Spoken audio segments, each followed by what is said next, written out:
Hi friends, ಎಲ್ರಿಗೂ ನಮಸ್ಕಾರ. ನಾನು Paaru. Welcome to Appu star kitchen. ಹೇಗಿದ್ದೀರಾ? ಎಲ್ಲರೂ ಚೆನ್ನಾಗಿದ್ದೀರಾ ಅಂತ ಅಂದ್ಕೊಳ್ತೇನೆ. ಇವತ್ತಿನ ರೆಸಿಪಿ ಏನಪ್ಪ ಅಂದರೆ, ಯಾವಾಗಲೂ ಬೇಳೆ ಸಾರು ತಿಂದು ಬೇಜಾರಾಗುತ್ತಲ್ವಾ, ಅದಕ್ಕಾಗಿ ನಿಮಗೋಸ್ಕರ ಸ್ಪೆಷಲ್ ರೆಸಿಪಿನ ತೊಗೊಂಡು ಬಂದಿದ್ದೀನಿ. ಆಂಧ್ರ ಸ್ಟೈಲಲ್ಲಿ ಮಾಡುವಂಥ ಹಸಿ ಹುಳಿನ ಹೇಗೆ ಮಾಡೋದು ಅಂತ ತಿಳಿಸ್ಕೊಡ್ತೇನೆ. ಕೇವಲ 5 ನಿಮಿಷದಲ್ಲಿ ರೆಡಿ ಮಾಡ್ಕೊಳ್ಬೋದು. ತುಂಬಾ ಈಸಿಯಾಗಿರುತ್ತೆ, ಹಾಗೆ ಟೇಸ್ಟ್ ಕೂಡ ತುಂಬಾ ಚೆನ್ನಾಗಿರುತ್ತೆ.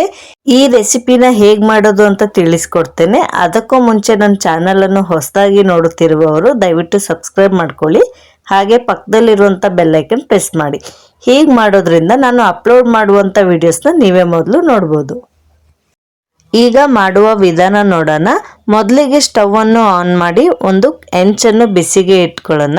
ಹೆಂಚು ಬಿಸಿಯಾದ ನಂತರ ಅದಕ್ಕೆ 1 ಕಪ್ ಆಗಷ್ಟು ಕಡಲೆ ಬೀಜನ ಹಾಕೊಳ್ಳೋಣ. ಕಡಲೆ ಬೀಜ ಚೆನ್ನಾಗಿ ಕೆಂಪಗಾಗೋವರೆಗೂ ಚೆನ್ನಾಗಿ ಫ್ರೈ ಮಾಡ್ಕೊಳ್ಬೇಕಾಗುತ್ತೆ. ನೋಡಿ ನಾನಿಲ್ಲಿ ಯಾವ ರೀತಿ ಫ್ರೈ ಮಾಡ್ತಾ ಇದ್ದೀನಂತ, ಈ ರೀತಿ ಮಾಡಿಕೊಂಡ್ರೆ ಸಾಕು. ಈಗ ಫ್ಲೇಮ್ನ ಆಫ್ ಮಾಡಿಬಿಡಿ. ಇದನ್ನು ಕಂಪ್ಲೀಟ್ ಆಗಿ ತಣ್ಣಗಾಗಲು ಹಾಗೆ ಬಿಡಿ. ತಣ್ಣಗಾದ ನಂತರ ಇದನ್ನು ಒಂದು ಪ್ಲೇಟ್ಗೆ ತೆಕ್ಕೊಂಬಿಟ್ಟು ಸಿಪ್ಪೆನ ತೆಕ್ಕೊಂಬಿಡಿ. ಈಗ ಒಂದು ಮಿಕ್ಸಿ ಜಾರನ್ನು ತೆಗೆದುಕೊಂಡು ಅದಕ್ಕೆ ಸಿಪ್ಪೆ ತೆಗೆದಿಟ್ಕೊಂಡಿರುವಂಥ ಕಡಲೆ ಬೀಜನ ಹಾಕೊಳ್ಳೋಣ. ಜೊತೆಗೆ ಒಂದು ಅರ್ಧ ಸ್ಪೂನ್ ಆಗಷ್ಟು ಖಾರದ ಪುಡಿ, ಹಾಗೆ ಒಂದು ಅರ್ಧ ಸ್ಪೂನ್ ಆಗಷ್ಟು ಉಪ್ಪನ್ನ ಸೇರಿಸ್ಕೊಂಬಿಡಿ. ಉಪ್ಪನ್ನು ಲಾಸ್ಟಲ್ಲಿ ನೋಡ್ಕೊಂಡ್ಬಿಟ್ಟು ಮತ್ತೆ ಬೇಕಾದ್ರೆ ಹಾಕೊಳ್ಬೋದು. ಜೊತೆಗೆ ಸ್ವಲ್ಪ ಚಿಕ್ಕದು ಉಂಡೆಯಾಗಿ ಬೆಲ್ಲನ ಹಾಕೊಳ್ಳಿ. ಬೆಲ್ಲ ಹಾಕೋದ್ರಿಂದ ರುಚಿ ತುಂಬಾನೇ ಚೆನ್ನಾಗಿರುತ್ತೆ. ಹಾಗೆ ಒಂದು 5 ನಿಮಿಷ ನೆನೆಸಿ ಇಟ್ಕೊಂಡಿರುವಂಥ ಹುಣಸೆಹಣ್ಣು ನೀರನ್ನ ಹಾಕೊಳ್ತಾ ಇದ್ದೀನಿ.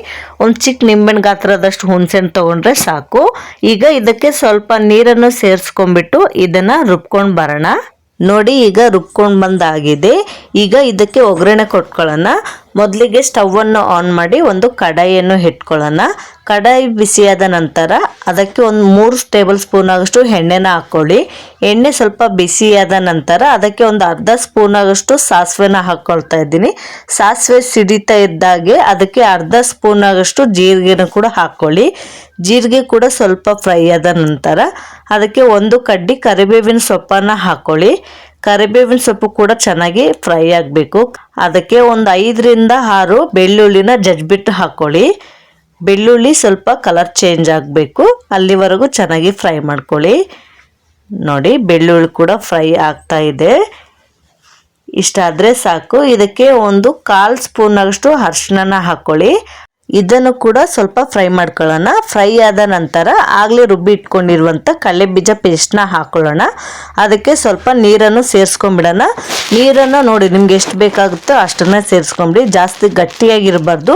ನಾವು ರಸಮ್ನ ಯಾವ ಥರ ತೆಳುವಾಗಿ ಮಾಡ್ತೀವೋ ಇದು ಕೂಡ ಸೇಮ್ ಅದೇ ರೀತಿ ತೆಳುವಾಗಿ ಇರಬೇಕು, ಆಗ್ಲೇ ತುಂಬ ಚೆನ್ನಾಗಿರುತ್ತೆ.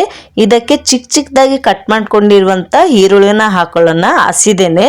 ನಿಮಗೆ ಹಸಿ ಈರುಳ್ಳಿ ಹಾಕೋಕೆ ಇಷ್ಟ ಇಲ್ಲ ಅಂದರೆ ಆಗಲೇ ಎಣ್ಣೆ ಜೊತೆ ಸ್ವಲ್ಪ ಫ್ರೈ ಮಾಡ್ಕೊಂಡ್ಬಿಟ್ಟು ಆಮೇಲೆ ಪೇಸ್ಟ್ನ ಹಾಕೊಂಡ್ಬಿಟ್ಟು ನೀರು ಹಾಕೊಂಡ್ಬಿಡಿ, ಚೆನ್ನಾಗಿರುತ್ತೆ.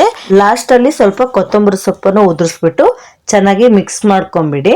ನೋಡಿ ಎಷ್ಟು ಸಿಂಪಲ್ ಆಗಿ ಮತ್ತೆ ತುಂಬಾನೇ ರುಚಿಯಾದ ಹಸಿ ಹುಳಿ ರೆಡಿ ಆಯ್ತು ಫ್ರೆಂಡ್ಸ್. ನೋಡಿ ಎಷ್ಟು ಚೆನ್ನಾಗಿದೆ ಅಂತ ನೀವೇ ನೋಡ್ಬೋದು. ಈ ಟೈಮಲ್ಲಿ ಸ್ವಲ್ಪ ಉಪ್ಪನ್ನು ಚೆಕ್ ಮಾಡಿ ಬೇಕಾದ್ರೆ ಹಾಕೊಳ್ಬೋದು. ಈಗ ಫ್ಲೇಮ್ನ ಆಫ್ ಮಾಡಿಬಿಡಿ. ಇದನ್ನ ಬೇಯಿಸ್ಕೊಳಕ್ ಹೋಗ್ಬಾರ್ದು. ನೋಡುದ್ರಲ್ವಾ ಫ್ರೆಂಡ್ಸ್, 5 ನಿಮಿಷದಲ್ಲಿ ಈಸಿ ಆದಂತ ಆಂಧ್ರ ಸ್ಟೈಲ್ ಹಸಿ ಹುಳಿ ರೆಡಿ ಆಯ್ತು. ಈಗ ಸರ್ವ್ ಮಾಡ್ಬೋದು, ತುಂಬಾನೇ ಚೆನ್ನಾಗಿರುತ್ತೆ. ಇದನ್ನ ರೈಸ್ ಜೊತೆ ಹಾಕೊಂಡು ತಿಂದ್ರೆ ಸಖತ್ತಾಗಿರುತ್ತೆ.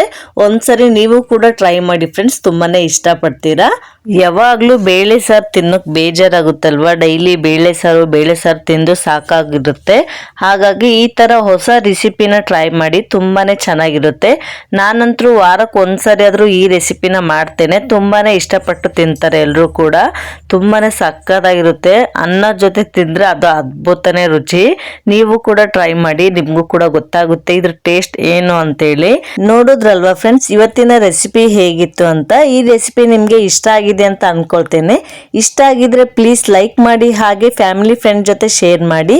ಈ ರೆಸಿಪಿನ ಖಂಡಿತವಾಗ್ಲೂ ನೀವು ಕೂಡ ಟ್ರೈ ಮಾಡಿ, ಹೇಗ್ ಬಂತು ಅಂತ ಕಮೆಂಟ್ ಅಲ್ಲಿ ತಿಳಿಸಿ. ಹಾಗೆ ನನ್ನ ಚಾನೆಲ್ ಅನ್ನು ಸಬ್ಸ್ಕ್ರೈಬ್ ಮಾಡ್ಕೊಳ್ಳೋದನ್ನ ಮರಿಬೇಡಿ. Thank you for watching.